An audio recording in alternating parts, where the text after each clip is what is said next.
Irmãos, eu quero estender meu cordial bom dia a todos vocês. E vocês que um dia me assistirão também na internet. A mensagem de hoje, eu falei para vocês aqui, né? Que a próxima mensagem vai ser a respeito de dois homens. Dois tipos de homens. Ou então, dois tipos de pessoas. O de Romanos capítulo 7 e o de Romanos capítulo 8. Eu quero que vocês abram a Bíblia. Vamos ler esse texto. Romanos capítulo 7 e Romanos capítulo 8. Nós vamos ler alguns versos desse texto, dessa Bíblia, desse texto da Bíblia. E nós vamos analisar esse tipo de pessoa que está aqui retratado no capítulo 7 e capítulo 8.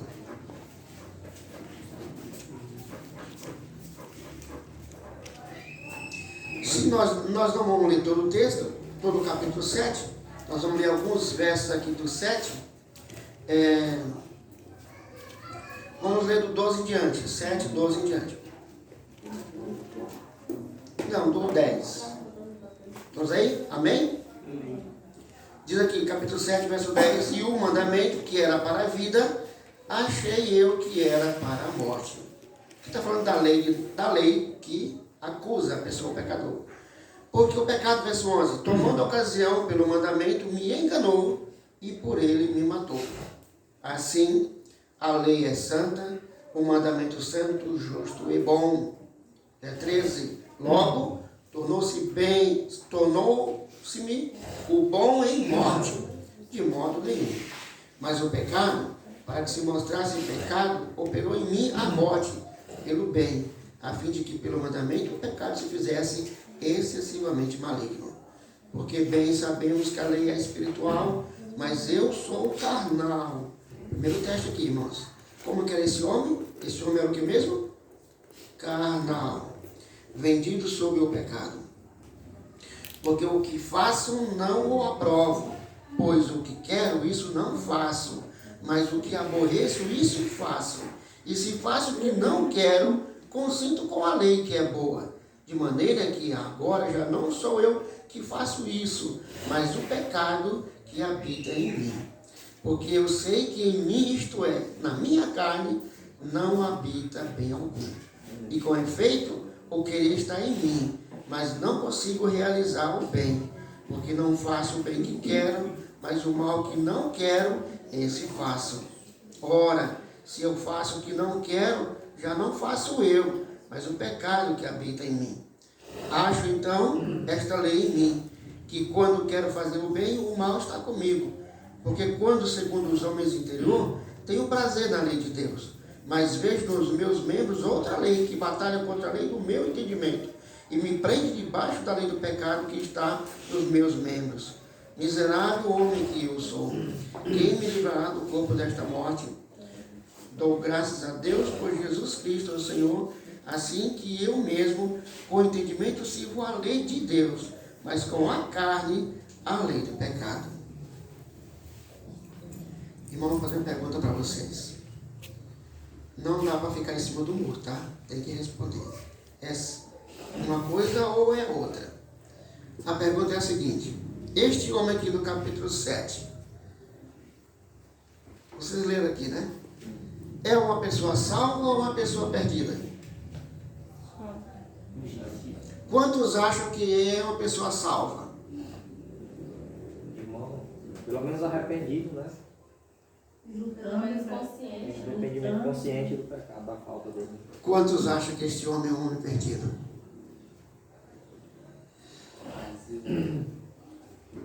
Tiveram alguns que ficaram em cima do muro. Eu falei que não é para ficar em cima do muro.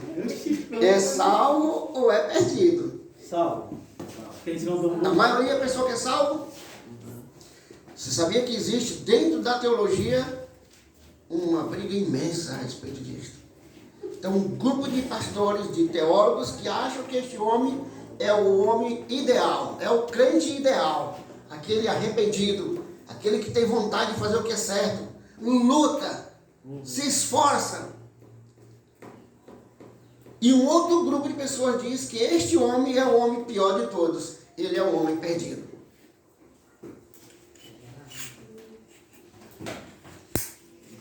Eu coloquei algumas características que vocês viram aqui. Primeiro, uma coisa boa que ele tem. Ele consente no que é certo. Ele dizia, eu gosto do que é certo. Eu não faço é conseguir fazer, colocar em prática. Mas eu concordo com o que é certo. Certo? Uma outra coisa. Ele quer fazer o que é correto. Isso é coisa muito boa. Mas nós vimos no texto que ele é um homem carnal. É um homem carnal. Diz no verso 17 que o pecado habita nele. No verso 21 diz que o mal está comigo. No verso 23 diz, eu estou preso ao pecado. E no verso 24, ele sente que ele vai morrer. E no verso 25, ele serve ao pecado. Aí eu pergunto novamente para vocês, este homem é salvo ou ele é perdido? Ele é perdido, irmãos? Eu penso assim, é lógico que eu vou voltar e repetir aqui. Então, um grupo de teólogos, duas partes. Uns acham que este homem é um homem salvo, ou este tipo de crente é salvo, e um outro grupo acha que este homem é um tipo de crente perdido. Eu fico do lado do que eu acho que ele é um homem perdido. Porque aqui tem várias características. E vocês perceberam uma coisa, que Jesus não entrou aqui em nenhuma ocasião. É só eu.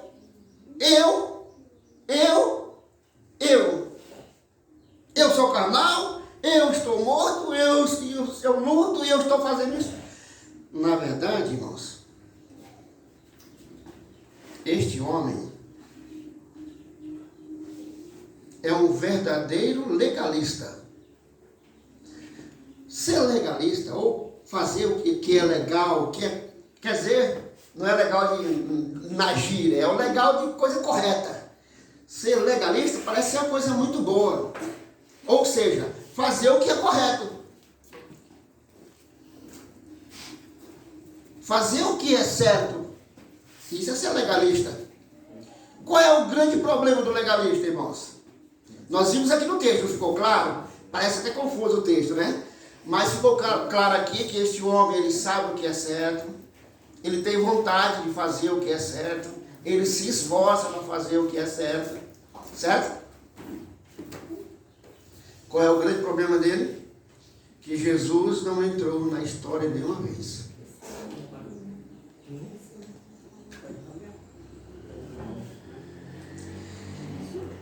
Este homem é Paulo, sim, irmão.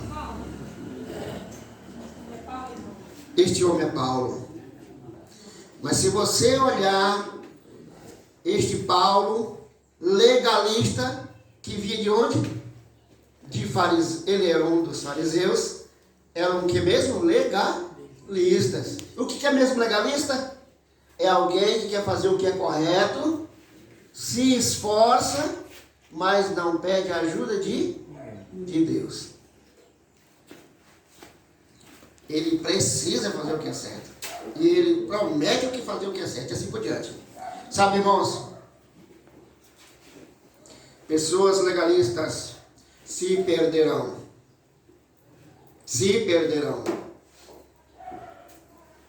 Mas, eu já quero dizer aqui para vocês, o legalista tem uma grande chance de se tornar o homem do capítulo 8.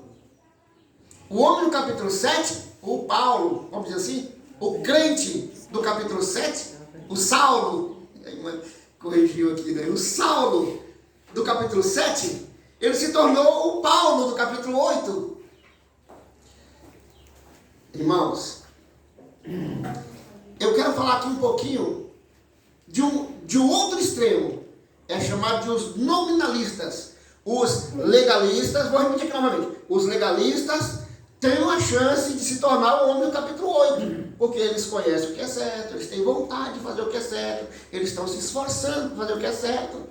Tem chance de se tornar alguém. Agora o nominalista diz o seguinte: eu estou salvo em Jesus. Jesus cumpriu a lei por mim. Ele já fez tudo o que eu não podia fazer. E eu vou morar na eternidade. Eu vou lá para o céu. Você vai ser meu vizinho. Eu quero morar na frente da sua casa. Ele conta com a vida eterna, já ganha. Esse, irmãos, é difícil. Esse também se perderá. O legalista se perderá e o nominalista também se perderá. Agora, irmãos, a vida do legalista, ela é uma vida sofrida. Você chega, irmão, e aí, tudo bem? Não, irmão, não está tudo bem não. Tenho lutado tanto, tenho orado tanto, tenho jejuado tanto, tenho me esforçado tanto, e eu não consigo. A vida dele é sofrida. A vida do nominalista, não, que isso, irmão, estamos salvos em Jesus, que vida boa, que alegria. É uma vida bonita, gostosa de se viver. Ambos se perderão. O nominalista tem uma vida agradável, mas ele morrerá. E o legalista tem uma vida sofrida e morrerá também. Se você vai para o inferno, irmãos, você gostaria de qual vida? Se você for para o inferno, se perca como nominalista. Pelo menos viver uma vida agradável, feliz, passe uma vida feliz. Agora, na volta de Jesus, quem é que terá a maior surpresa? O legalista? Ele vai se perder. O legalista, no capítulo 7, ele diz: quem me livrará do corpo desta morte? Eu estou morto. Quando Jesus voltar, o legalista vai dizer: eu já esperava que não ia me salvar mesmo, porque eu me esforcei tanto e não consegui. Ele vai ter surpresa? Não. Agora quem vai ter a surpresa? Aquele que contava com a casa no céu, com a mansão no céu. E quando Jesus disse: ei, meu amigo, eu não te conheço. Ele vai tomar um susto. Ele vive uma vida agradável, mas ele vai se perder também. Irmãos, eu sei que eu estou falando aqui para pessoas que não querem se perder. Se nós não queremos nos perder, irmãos, nós não devemos ser legalistas. E nem devemos ser nominalistas. Nós devemos ser o homem do capítulo 8. O crente no capítulo 8. Lembrando aqui que o legalista tem uma chance de se tornar o homem do capítulo 8. Mas o homem nominalista, ou o crente nominalista, ele tem muita dificuldade de se transformar no homem do capítulo 8. Por quê? O próprio capítulo 7 diz: quando a lei não dizia, eu vivia de boa. O pecado não me acusava, a lei não me acusava de nada. Eu não tinha lei. Mas quando a lei diz: ei, mentiroso, não dirás falso testemunho, a lei matou ele. A lei matou ele. Quando veio a lei me matou. Isso ainda no capítulo 7. Irmãos, nós vemos hoje em dia um monte de crente, de denominações e até mesmo adventistas, que são nominalistas. A lei não acusa dele para nada. Não acusa ele em nada. Ou em outras palavras, ele não tem lei. E tem dentro do nosso grupo de adventista os legalistas também. Irmão, no capítulo 8, vamos lá? Capítulo 8. Vamos ler do verso 1 até o verso 4. Amém? Portanto, agora, nenhuma condenação há para os que estão em Cristo Jesus. Para os que estão em Cristo Jesus não há condenação. Por quê? Que não andam o que mesmo? Segundo a carne. Mas andam segundo o que mesmo? O Espírito. Porque a lei do Espírito de vida em Cristo Jesus me livrou da lei do pecado e da morte. Porquanto que era impossível a lei, visto como estava enferma pela carne, Deus enviando o seu Filho, já falou 3 vezes de Jesus, não foi? Em semelhança da carne do pecado, pelo pecado condenou o pecado na carne, para que a justiça da lei se cumprisse em nós, que não andamos segundo o que mesmo? A carne, mas andamos segundo o Espírito. O homem do capítulo 7, carnal, que vivia sob o pecado, que tinha até vontade de fazer o que era certo, mas fazia o que era errado, porque estava impregnado de pecado. Agora, o Cristo Jesus, que está no coração dele, faz com que agora ele ande o que mesmo? Segundo o Espírito.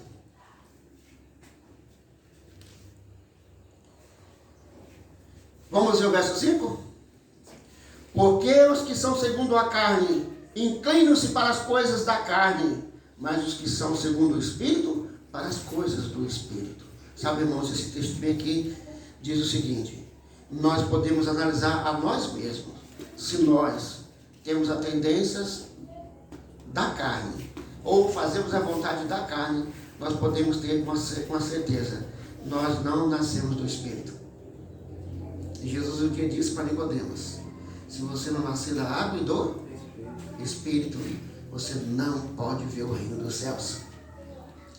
Irmão, se nós quisermos ir para a eternidade, nós precisamos nascer do Espírito.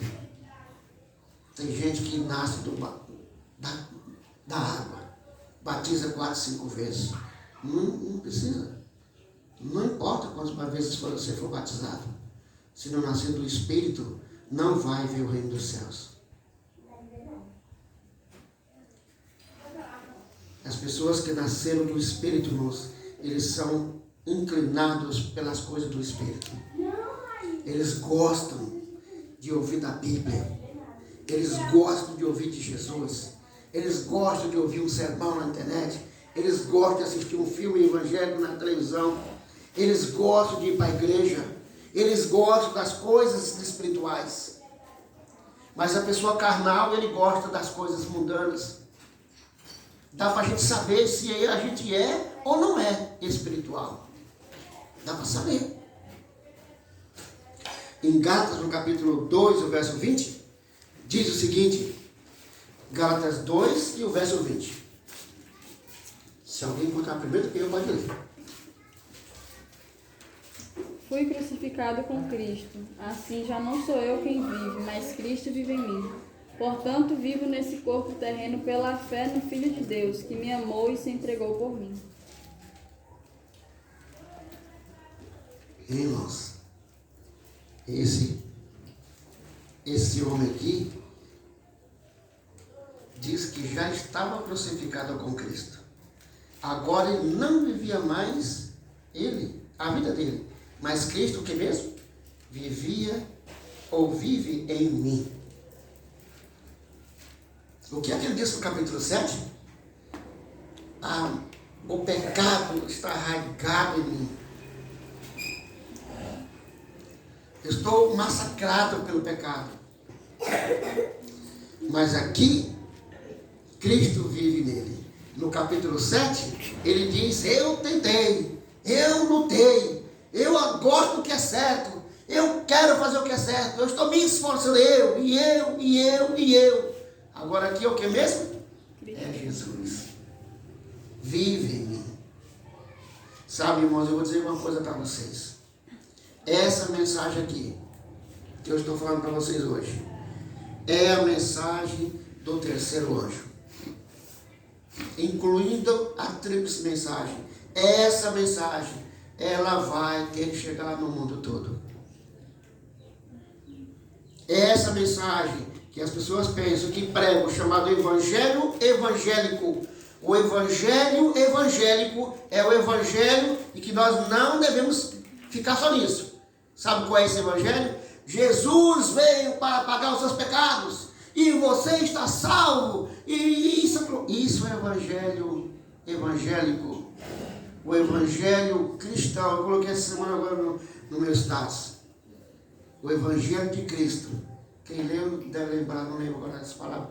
O evangelho de Cristo é a lei de Deus exemplificada no caráter. Esse é o evangelho de Cristo. Você recebeu o evangelho de Cristo.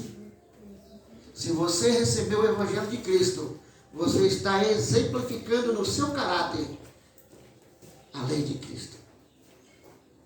Este homem do capítulo 8 agora diz: Cristo vive em mim. Este é o evangelho que será pregado a todo mundo.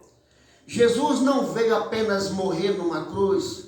Ele veio nos dar o exemplo. Ele veio nos dar capacidade. E tem vários e vários textos. Eu não escolhi aqui o texto aqui.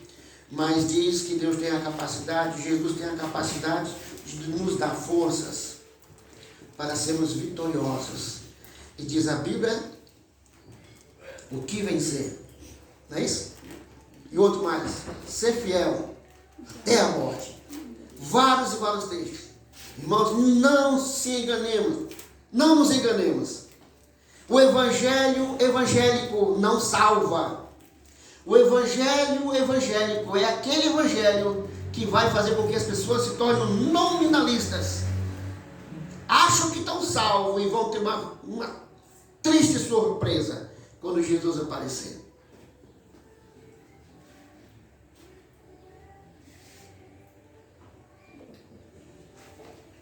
Jesus, irmãos, ele tem essa capacidade de nos ajudar a ser vitoriosos. Um dia eu estava falando aqui e o Mateus perguntou, será que pode? Será? Irmãos, essa dúvida nós não podemos ter. Não está conseguindo? Não estou conseguindo. Mas você precisa pedir a ajuda de Deus. Senhor, nós devemos analisar essa semana, irmão, já deve ter falado aqui. Nós devemos abrir o jogo com Deus, sabe? Falar as palavras claras. Senhor, tu sabe que eu sou. Fala o que você tem, o seu defeito. Porque se você não fala, ele sabe também. Mas diga para ele. Diga para Deus. Senhor, tu sabe que eu sou assim, assim, assim. Me ajude. Ele vai disponibilizar, diz Ellen White, ele vai disponibilizar anjos magníficos em poder para nos ajudar. Eu não sei ainda, mas eu já estudei há um tempo atrás. Queria saber qual é a força, de onde vem, que força que é essa? O que é que ele vai fazer? Eu estou doido para ir bem ali. E eu disse, Senhor, me ajuda, eu sei que ali não posso ir. Será que o anjo vai pegar e me arrastar para outro lugar? Que força que é essa que Deus vai me dar? E naquela época, anos atrás, Ellen White diz o seguinte, vou falar das minhas palavras. A única força que eu encontrei naquela época era a certeza de que aquilo que você está fazendo está errado. E eu fiquei naquilo. E achei pouco. Mas é muito, não é? Você está num caminho, numa estrada. Olha aqui, você está numa estrada, você quer chegar em um determinado lugar e tem uma placa dizendo que é ir para Santa Luzia, pega a direita. Você precisa do que mais? Hein? Do que mais você precisa? Que alguém pegue você e te pegue no colo e coloque lá em Santa Luzia? Talvez seja isso que nós estamos esperando. Mas depois, agora de algum tempo, eu aprendi outra coisa. Ellen White também dizendo. Eu já até falei agora, vou repetir. Deus disponibiliza anjos magníficos em poder para nos auxiliar. E agora temos que estudar agora auxiliar de que jeito? Me puxar pelo braço? Como que vai ser? Eu não sei ainda dizer para vocês. Que ajuda será essa? Mas às vezes acontece, né? Você está louco para comprar um negócio. E está louco para comprar um negócio. E aquele negócio não é bom. Você sabe que não é bom. Às vezes acontece que tu perde o dinheiro. Perde o dinheiro. Puxou pelo braço. Puxou pelo braço. Não sei que ajuda é essa. Irmãos, terminando aqui é o seguinte. Não sejamos crentes legalistas. Porque os crentes legalistas irão para o inferno. Qual é o grande problema do legalista, irmãos? Qual é o grande problema do legalista? O eu. Eu preciso me esforçar. Eu preciso fazer isso porque eu sei que é o certo. Eu gosto. Irmãos, o legalista tem muita coisa boa. Não foi o que eu falei? Muita coisa boa. E essas coisas boas, elas devem ser direcionadas. Esse homem do capítulo 7, que se tornou o homem do capítulo 8, agora Cristo habita no seu coração. É o que nós devemos fazer, Senhor. Vem morar no meu coração. Vem fazer uma transformação no meu caráter. E aí existe uma teoria que muita gente não concorda.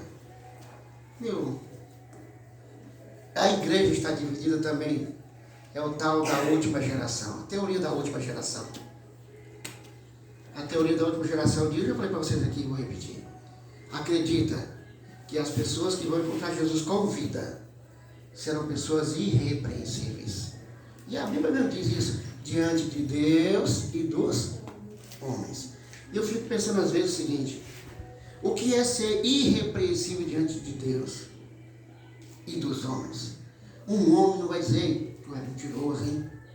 Tu é trapaceiro, você me enganou, você mentiu para mim, não tem do que falar de você.